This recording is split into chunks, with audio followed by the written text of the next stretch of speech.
আসসালামু আলাইকুম। বিসমিল্লাহির রহমানির রহিম। আন-নাবিয়্যু আওলা বিল মুমিনিনা মিন আনফুসিহিম। এর অর্থ, আল্লাহ বলেন, নবী মুমিনদের প্রাণের চেয়েও অধিক প্রিয়। হাদিস শরীফে প্রমাণিত যে প্রাণ বাঁচাতে গিয়ে মিথ্যা বলতে হয় এবং শত্রুকেও গোপন রাখতে হয়।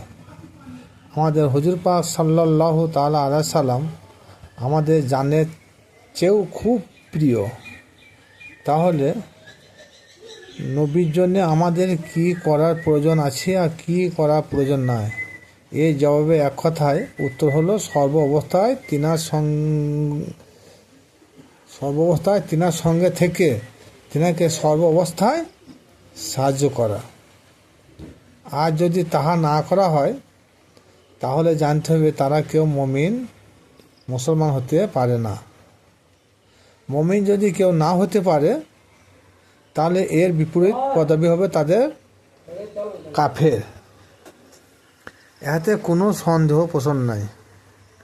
উহুদ যুদ্ধে যখন হুজুর পাক সাল্লাল্লাহু তাআলা আলাইহি ওয়াসাল্লাম শরীর মোবারক ক্ষতবিক্ষত ও দাঁত মোবারক ভেঙে গেল এবং শির মোবারক ফেটে চৌচির হয়েছিল, সেই সময় উসমান রাদিয়াল্লাহু তাআলা আনহু, ওমর ফারুক রাদিয়াল্লাহু তাআলা আনহু, আবু বকর রাদিয়াল্লাহু তাআলা আনহু প্রমুখ যুদ্ধের ময়দান হতে পালিয়েছিল।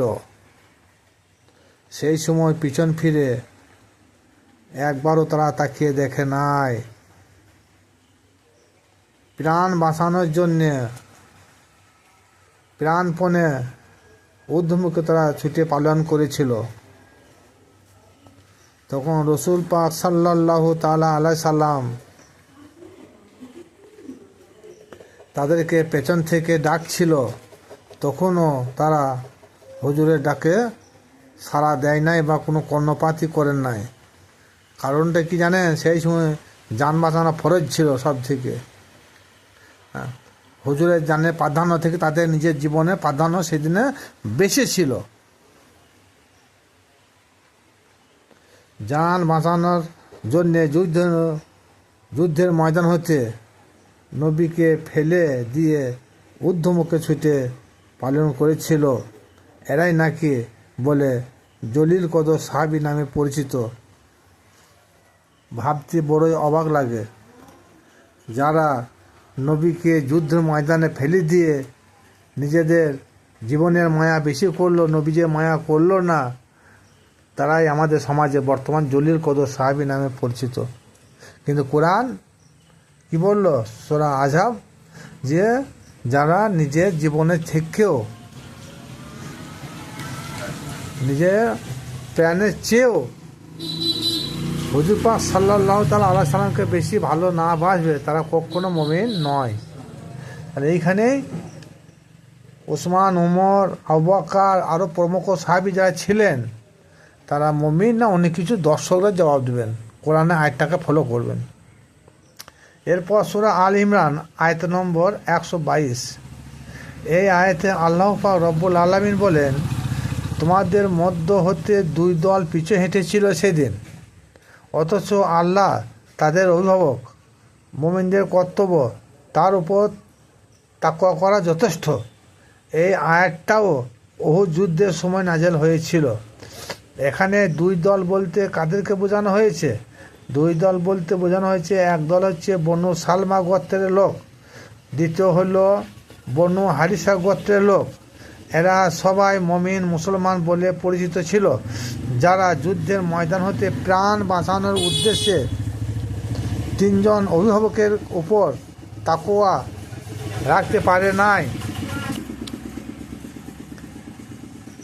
তারাই নাকি বর্তমান সমাজে আলেম ওলামাদের কাছ থেকে জলিল কদর সাহাবী নামে পরিচিত।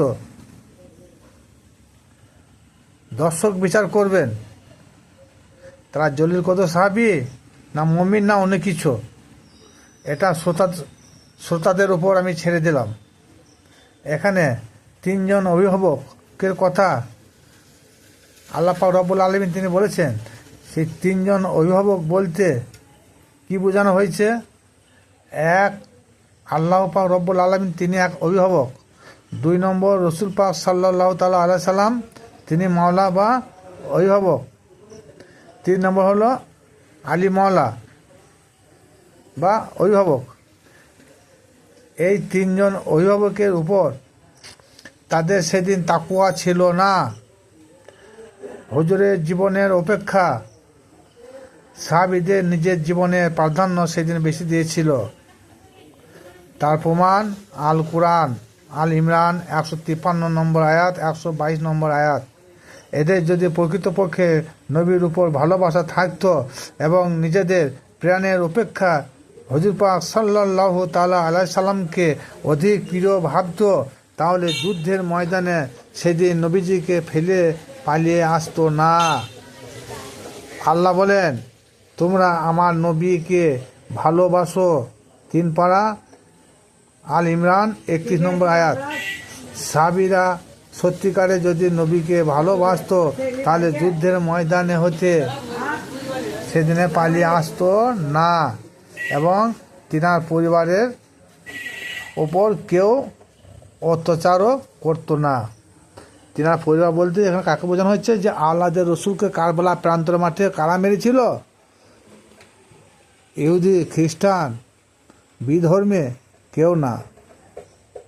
ওই নামধারী জলিল কদর সাহাবী, তাদের সন্তানরা, ওই টুপি মাথায় যা লোকরা, হব্বা জুব্বা পরা লোকরা, লম্বা দাড়িওয়ালা লোকরা, এক কথায় যাদেরকে বলা হয় মুসলমান, সেই মুসলমান তারাই ছিল এককালীন হুজুর পাক সাল্লাল্লাহু তাআলা আলাইহি সাল্লামের জলিল কদর সাহাবী। সেই জলিল কদর সাহাবী হুজুর পাককে যখন ওদের জঙ্গে ফেলে দিয়ে পালিয়ে এসেছিল, তা আল্লাহর রসুলকে তো কারবালা প্রান্তর মাঠে কতল করতেই পারে।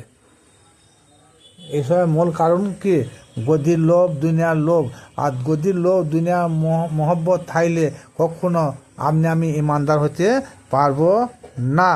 তাই আল ইমরানের 31 নম্বর আয়াতে কি বলে? কুল ইন কুনতুম তুহিব্বুনাল্লাহ ফাত্তাবিউনি ওয়া ইউহিব্বুকুমুল্লাহু ওয়া ইয়াগফির লাকুম যুনুবাকুম আল্লাহু গফুরুর রহিম। নবী তুমি বলে দাও, আল্লাহকে ভালোবাসতে হলে আগে তাদের রসুলকে ভালোবাসো। খুব সংক্ষিপ্ত। তাহলে রসুলের ভালোবাসা আল্লাহরও ভালোবাসা। রসুলের স্মরণ আল্লাহর স্মরণ, রসুলকে দেখা আল্লাহরই দেখা। রসুলকে সাহায্য করা মানে আল্লাহকেই সাহায্য করা। তাইলে এবারে যে কোরআনে আয়াত আমাদের সম্মুখে তুলে ধরলাম, এবারে আবু বকর, উসমান, উমর বর্তমান সমাজের চোখে এনারা নাকি জলিল কদর সাহাবী। আবু বকরের জন্য বলা হয় যে ইনি নাকি সিদ্দিকে আকবর। সিদ্দিকে আকবর, আবু বকর সিদ্দিক নয়। সিদ্দিকে আকবর হতে হলে মাওলানা আলী কারামুল্লাহ, এনাকে সিদ্দিকে আকবর পদবি দেওয়া হয়েছে। কিন্তু বর্তমান যুগে আলেমদের যে অবস্থা, মাওলানা আলীকে সিদ্দিকে আকবর না বলে আবু বকরকে সিদ্দিকে আকবর বলা হয়। এই তো হাদিস কোরআনের মতভেদ।